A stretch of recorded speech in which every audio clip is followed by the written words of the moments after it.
C'était une belle journée d'été. Comme tous les week-ends, j'étais parti de bon matin effectuer mon jogging et profiter des premiers rayons du soleil. Je peaufinais activement mon entraînement car dans quelques jours se profilaient les championnats d'athlétisme. Ce que j'ignorais à cet instant, c'est que cette journée ne serait décidément pas comme les autres. J'avais déjà parcouru plusieurs kilomètres et je m'apprêtais à rentrer chez moi quand soudain, une nuée d'oiseaux s'envola devant mes yeux. Des milliers et des milliers de pigeons s'échappaient à tire-d'aile et formaient un immense nuage virevoltant et fuyant vers le ciel. Interloqué par cet étrange manège, je m'approchais d'un homme qui observait ce magnifique ballet d'un air connaisseur. Et pour la première fois de ma vie, j'entendis prononcer le mot colombophilie. Colombophilie, art d'élever et de dresser des pigeons voyageurs pour la course. À peine arrivé à mon domicile, je me précipitai sur Internet pour en savoir un peu plus. À l'instar des sports hippiques, la colombophilie est bien sûr une passion, mais aussi un sport de haute compétition. Ici, les colombiers remplacent les écuries, les box deviennent casiers, les effectifs et les tailles sont différents. Mais au bout du compte, la finalité reste la même. Depuis la nuit des temps, les hommes s'adonnent à leur passion, le jeu. Jouer pour gagner, gagner pour jouer, jouer pour se mesurer, jouer pour se rassurer, jouer pour s'amuser. Finalement, tout cela n'a pas beaucoup d'importance. Ce qui compte, c'est la passion et la manière dont chacun va vivre cette passion. Chez Pierre, cette passion se partage en famille et chacun tient son rôle très au sérieux. Chaque matin, Pierre fait voler ses pigeons. Comme pour l'entraînement des chevaux ou des sportifs, il s'agit d'un petit décrassage journalier qui permet de réchauffer les muscles et d'éliminer les toxines. Pendant ce temps, il procède aux soins journaliers. Le nettoyage est fait consciencieusement, la boisson distribuée ainsi que les différents relevés. Hydrométrie et température, très importante pour la bonne santé de ces pigeons. Vient ensuite la préparation des repas, qui peut aller de la simple distribution de graines aux mélanges les plus savants. Diététique, équilibre nutritionnel, compléments alimentaires, chacun dans ce domaine a sa méthode, ses petits secrets pour préparer au mieux les futurs champions. Tout est question de subtilité et d'expérience.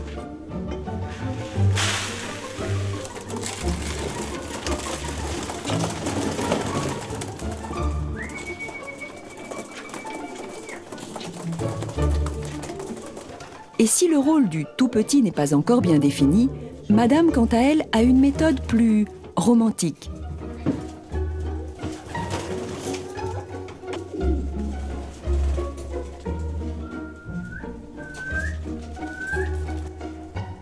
Quant aux plus anciens, on peut supposer que la pratique de la colombophilie a les vertus d'un élixir de jouvence.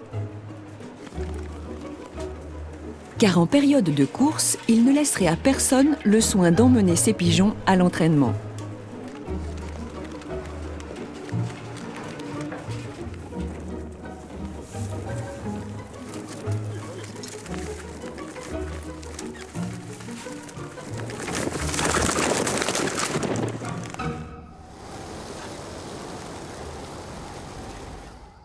Les règles de la colombophilie sont globalement assez simples et laissent à chacun le soin d'apporter sa propre expérience. Comme pour les chevaux de course, la préparation aux différentes compétitions est un exercice quotidien. Et l'apprentissage des pigeons commence dès le plus jeune âge. C'est aujourd'hui ce qu'a décidé d'entreprendre Vincent. Pour la première sortie des pigeonneaux, il s'agit de ne pas faire n'importe quoi et il vaut mieux s'entourer de certaines précautions. Dans un premier temps, Vincent va sélectionner les jeunes pigeonneaux et les installer dans leur panier de voyage avec quelques vieux briscards.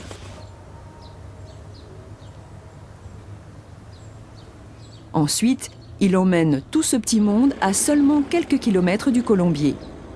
Enfin, Vincent doit trouver un endroit rassurant et bien dégagé avant de déposer ses paniers. Si pour les pigeons plus âgés, cette escapade n'est qu'une broutille, elle représente pour les néophytes un véritable envol vers l'inconnu.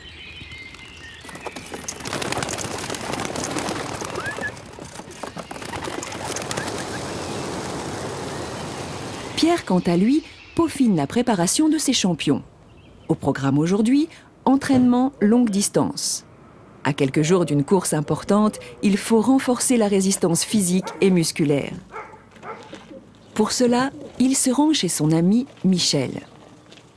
Michel, lui aussi passionné de colombophilie, est chauffeur-livreur. Sa tournée l'emmène chaque jour à plus d'une centaine de kilomètres. L'occasion rêvée pour Pierre de profiter de ses déplacements et caser quelques pigeons destinés à l'entraînement.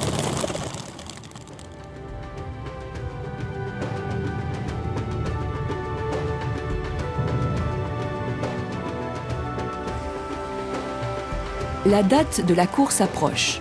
Chez Pierre, les pigeons sont physiquement prêts. Les entraînements sont terminés, le régime diététique a été bien suivi, la forme semble optimum. Et pourtant, la préparation n'est pas encore tout à fait finie. Comme tous les grands champions, ces pigeons vont subir une espèce d'entraînement psychologique avant le grand départ. Cet entraînement psychologique, ce sont les stratégies que vont mettre en place les colombophiles pour stimuler leurs champions. Il y en a de multiples. Pierre a décidé cette fois-ci d'appliquer la stratégie du veuvage. Pour cela, quelques heures seulement avant le concours, il présente les femelles aux mâles pendant quelques instants. Puis les mâles sont retirés au dernier moment avant d'être envoyés au concours. Pierre compte ainsi jouer sur la frustration du mâle en question et espère qu'il mettra toutes ses forces dans la bataille pour revenir au plus vite retrouver sa compagne. Chez Vincent, la stratégie est différente. Cette fois-ci, Vincent va essayer de jouer sur l'instinct parental afin de motiver ses pigeons. L'enjeu est très simple. Vincent va sélectionner les pigeons en train de couver et dont les œufs sont prêts à éclore. À cet instant, il retire le pigeon du nid pour l'envoyer au concours. Bien sûr, pendant ce temps, l'œuf sera couvé par le partenaire. Mais cela, le pigeon l'ignore et son unique objectif sera alors de regagner le colombier en un temps record. C'est la stratégie au naturel. C'est le jour J. Tout le monde a préparé au mieux ses pigeons et, comme à chaque course, chacun croit en sa bonne étoile. Le grand cérémonial de l'enlogement va pouvoir commencer.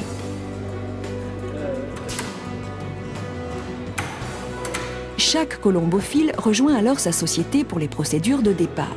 C'est un moment important. Tous prennent un réel plaisir à se retrouver dans ces moments-là pour discuter ou échanger anecdotes et conseils. Ouvriers, cadres, professions libérales, étudiants, retraités, ici, tout le monde se côtoie sans préjugés et uni dans une passion commune. Tour à tour, les participants apportent leurs pigeons et tous seront enregistrés avant le départ, soit de façon manuelle à l'aide d'une bagueuse,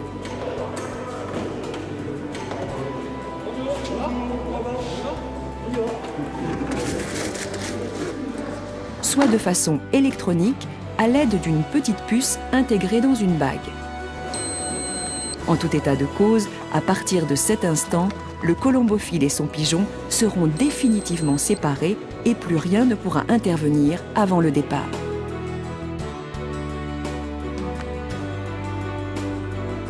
Comme l'on dit au casino, les jeux sont faits, rien ne va plus. L'heure du grand voyage a sonné. Les pigeons sont alors transportés dans des camions qui les achemineront vers de lointaines destinations. 300, 500, 800, 1000 km ou plus sont alors parcourus par ces convois remplis d'anonymes volatiles chargés d'une mission humaine, gagner.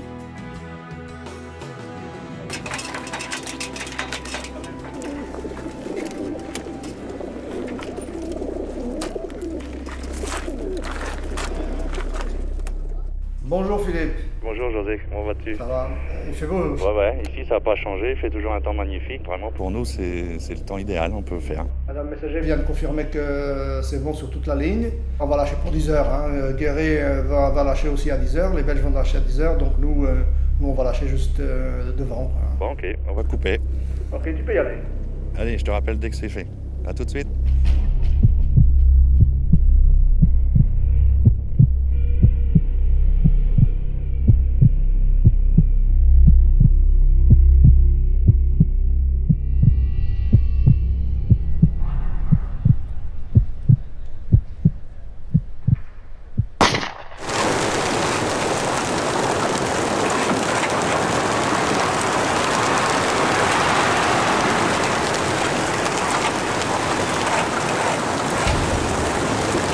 Le top départ est donné. L'instant est magique, unique, palpitant. Toutes les énergies sont libérées instantanément. Le départ est un moment capital pour les courses de pigeons. Le terme exact est d'ailleurs le lâcher, puisque des centaines ou des milliers de pigeons vont être libérés de leur panier en même temps et au même endroit. Si ce moment est crucial, c'est que le bon déroulement de la course dépend d'un seul facteur, la météo. La pluie, le vent, les orages, le brouillard, tous ces éléments sont autant d'obstacles que devront franchir les pigeons pour arriver à bon port. Aussi, il vaut mieux attendre une météo favorable pour éviter tout incident. L'objectif pour le pigeon est alors très simple. Rentrer au plus vite à son colombier qui, selon les courses, peut se trouver à plus de 1000 km. Le premier arrivé sera déclaré vainqueur. Cette fois-ci, ma stupéfaction était à son comble. Pour nous les athlètes, tout semble tellement plus facile comparé à ce que l'on demande à ce petit pigeon. Je décidai de poursuivre mes recherches pour tenter d'élucider ce fameux mystère. Comment cet animal fait-il pour se situer au moment du lâcher, s'orienter, parcourir des centaines de kilomètres dans l'inconnu et arriver pile au-dessus de son colombier après seulement quelques heures de course?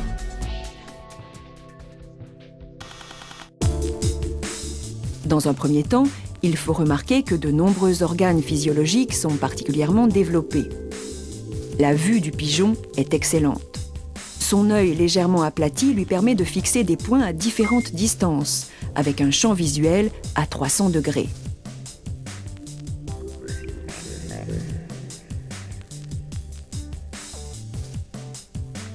L'odorat est aussi très développé. Comme pour les saumons qui retrouvent leur rivière d'origine grâce à son odeur, il est probable que cet élément joue un rôle déterminant chez le pigeon pour retrouver son environnement.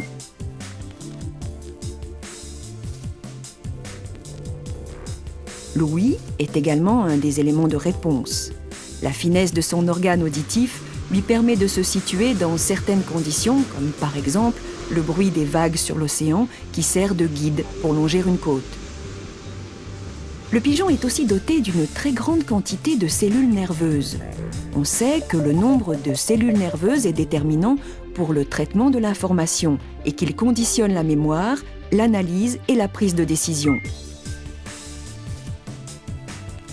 Enfin, et c'est probablement une des spécificités les plus remarquables du pigeon, des chercheurs ont découvert que les fibres nerveuses de son cerveau sont truffées des mêmes particules qui composent les aiguilles des boussoles. Avec cette boussole interne, il devient alors évident que les champs magnétiques jouent un rôle prépondérant dans l'orientation du pigeon. Malgré toutes ces qualités et capacités extraordinaires, les dangers qui guettent les pigeons voyageurs durant les courses sont nombreux. Une ligne électrique mal perçue, une distance mal évaluée, un rapace aux aguets profitant d'un moment d'inattention, et c'est l'accident qui se profile. Mais le pire ennemi du pigeon voyageur est ailleurs. La météo. Fort heureusement, la plupart du temps, ces courses se déroulent sans incident et les pigeons arrivent à bon port. Leurs performances sont le plus souvent remarquables et il n'est pas rare que sur les distances parcourues, les vitesses moyennes approchent les 120 km/h. Leur morphologie est une merveille d'adaptation, proposant un compromis idéal entre puissance, légèreté et aérodynamisme.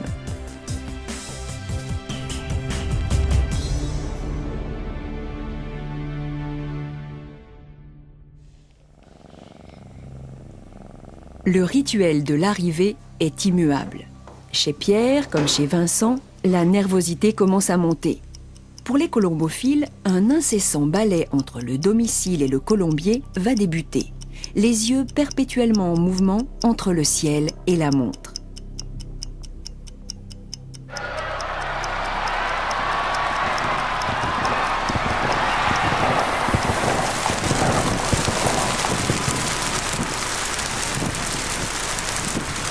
Une fois entrés dans le colombier, l'heure exacte d'arrivée sera enregistrée, ce qui servira de référence lors du dépouillement général. pour Vincent, cet enregistrement se fait automatiquement grâce à une puce électronique.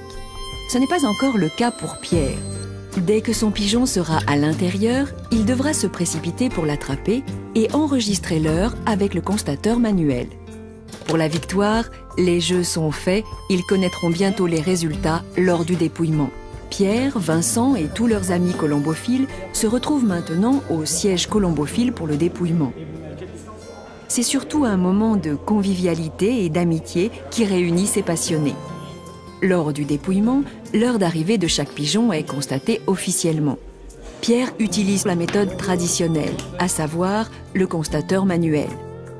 Dès son arrivée au siège colombophile, il remet directement le constateur au régleur qui se chargera de récolter les données. Alors 29,45. Vincent ayant opté pour la constatation électronique, un simple bip enregistre toutes les données instantanément. La constatation électronique a révolutionné en quelques années le monde de la colombophilie. Par l'enregistrement automatique des heures d'arrivée, l'électronique a libéré le colombophile de longues et fastidieuses contraintes. Mais surtout, par la simplification des procédures, elle a permis au plus grand nombre, et notamment aux handicapés, d'accéder à cette activité. Cette fois-ci, c'est Pierre qui a gagné, juste devant son ami Vincent. Pierre ressent une joie profonde et un réel sentiment de fierté. Pierre se souvient. Le pigeon qui vient de remporter le concours était encore, il y a seulement quelques mois, en bien piètre condition. Blessé à la patte, se nourrissant peu, ses chances de survie étaient bien minces.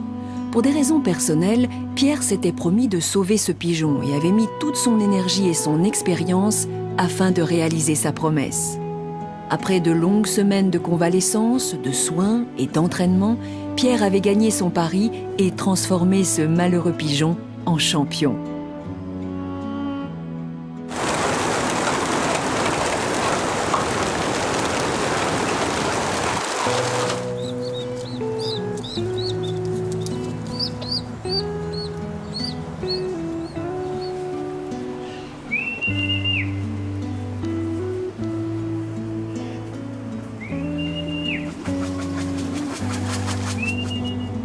Depuis ma première rencontre avec le monde de la colombophilie, une nouvelle et forte passion est née en moi.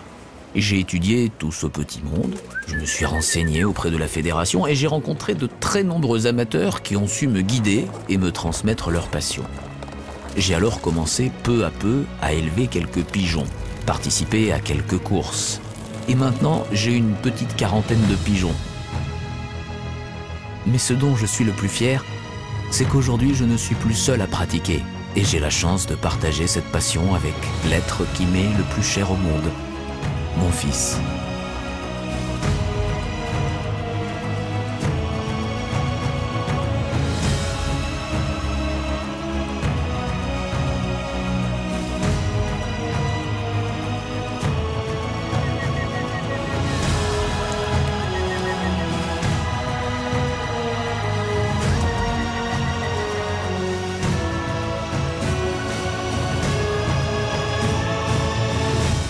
Tu m'as fait peur. Hein.